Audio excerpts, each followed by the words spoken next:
People sometimes comment on my videos asking why I'm not famous, when I actually have been famous once or twice before just on YouTube, because there are various waves of awareness of my material that go through, usually on other media. But even before that, 20 years ago, I was briefly famous.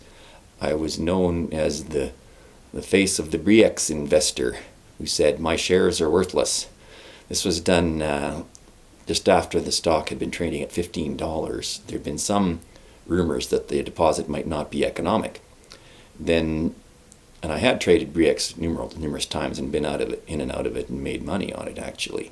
But I phoned up the investor relations on the last day when it was at 15 or so and asked what was going on, and they said, well, that there was that things are generally looking very positive and that there was going to be an announcement the next day. This was when Freeport-McMoRan was beginning to do their due diligence.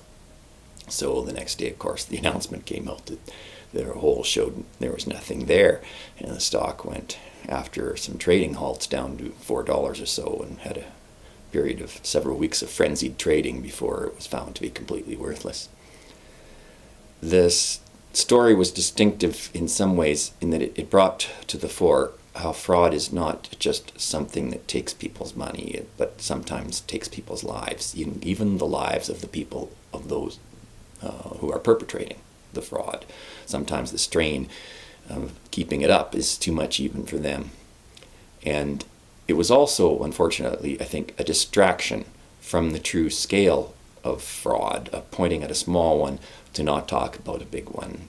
There have been frauds that have gone on for decades and been officially approved by governments and corporations and so on, that have taken a far greater toll, I think, on people's lives and sanity than what Bre-X did. It was an acute, short-term, small incident that's only symbolic of ones that are much larger. There was a media bias in some respects in that there was the 10-year anniversary of Bre-X. CBC interviewed me and could have put my interview on the air, but didn't. I said that I'd made the money back. I'd learned about investing and over the years, or trading, and I'd taken losses of that level before in other stocks and made them almost back, and then lost a lot and made it back again. Bre-X made me stop for quite a while trying to trade. It was something that bothered me more than any other loss I'd had. And maybe it shouldn't have. In monetary terms, it wasn't any different.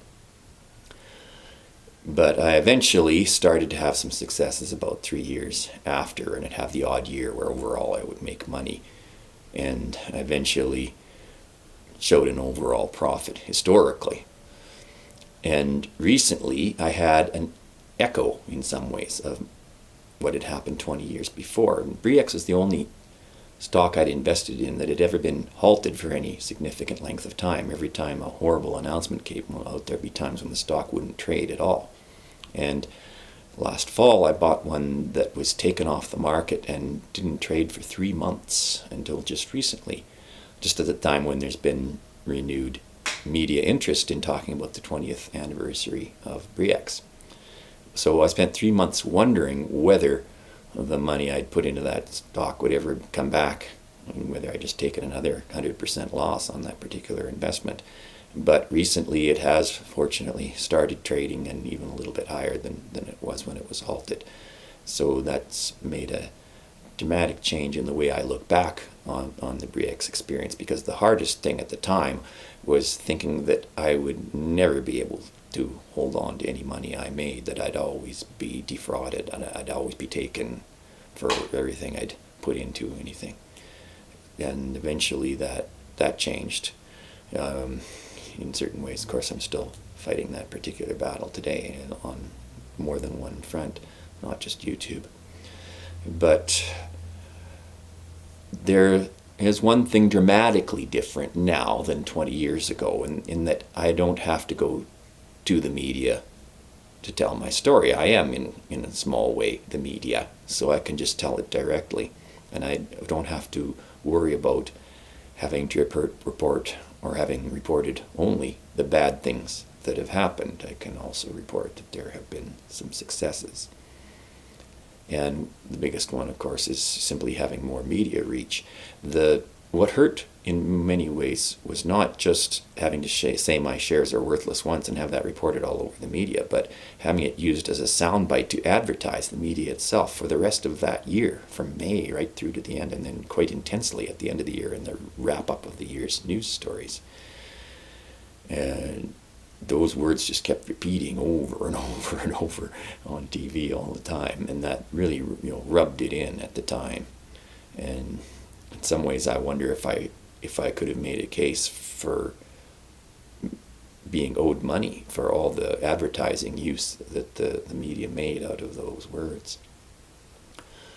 So in some ways, there's at the grassroots level, we have more freedom today, I think, in the media, and in terms of having means of making ourselves more secure from being robbed. At the top level, it's still, of course, still getting worse. It's a crisis stage now, and that the levels of fraud are just getting so horrendous at the uppermost levels of power.